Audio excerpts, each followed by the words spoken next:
saw the team debut the new ride at Daytona with the 24 hours. Your thoughts on how that went? Not ideal, I guess. We had some issues with the car mechanically, but as I look back to the years where we had a lot of success in that race, we certainly weren't working as hard going into it. So I'd say the confidence going into the race was probably not where it needed to be from our team. We were just felt behind the 8-ball. The program came together with McLaren a little bit late, but this break between Daytona and Sebring is good for us. So having a chance to show the pace that we had with the car was very encouraging. So I was happy about that. I was happy that the team, didn't make any mistakes in the pits because just the mechanics of how a pit stop works was substantially different with this car than the Porsche. So it wasn't a bad debut, but it certainly wasn't what we wanted.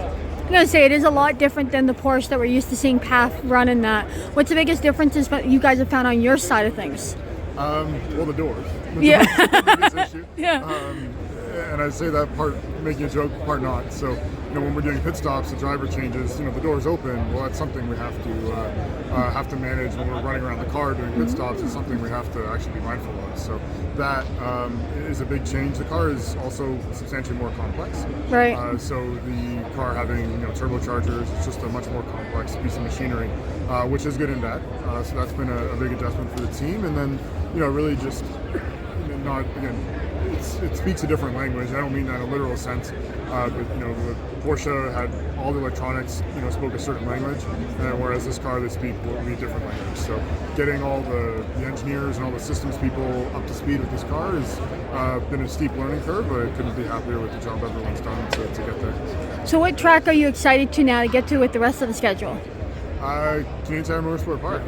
So yeah, that would be. I think we have just seeing how the car performs and where it's fast and where it's not. I really think that some tracks traditionally that we dreaded going to, and frankly CTMP being one of them, with the Porsche notoriously struggled there, even though we got a bit of a lucky win there in 22. There at Watkins Glen, these really high-speed, flowing, high downforce tracks, they're going to be absolutely fantastic with this McLaren. So I'd say those are our two most exciting tracks, which are ones I never used to look forward to, so I'm excited about that.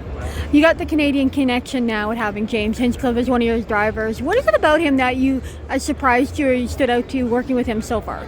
I think a lot of things, frankly. So James is extremely personable.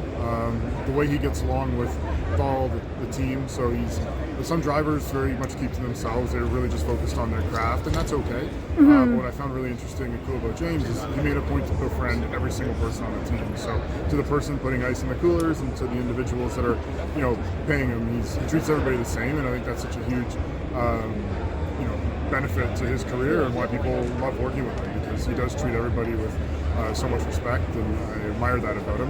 And then, as a driver, he has I would say a goofy persona, but he's very social and he has great social media presence. But when it comes to time to work, he's extremely dedicated to his craft, and I appreciate that, because at the end of the day, we're a race team, we race to win, and he can definitely turn on and off the friendliness, but the showman, I guess, or the actor that is James Hinchcliffe, and then the racer who gets down to business and makes it happen. So he's extremely capable in that sense.